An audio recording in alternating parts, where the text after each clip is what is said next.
It's going to be, a great opportunity for people to sign up for classes, to find out about who we are, what they can sign up for. So we're really happy, and we're hoping for a wonderful fall session that will start September 18th. And we have our regular, what we call it, grammar classes, and also we have classes like on films, for example, French films that you should have seen by now, and we have literature class, and we have just conversation without yes, some grammar, but mainly just free conversation, and people sign up.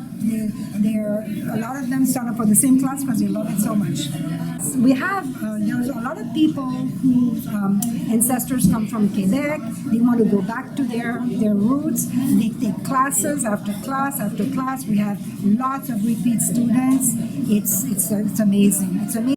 And also have the teachers know each other, because we don't have that many opportunities to get together, since they come from, they have all different schedule. We have pétanque once a month, that we have social hours once a month, and it's just a good opportunity to know that they can meet new friends here.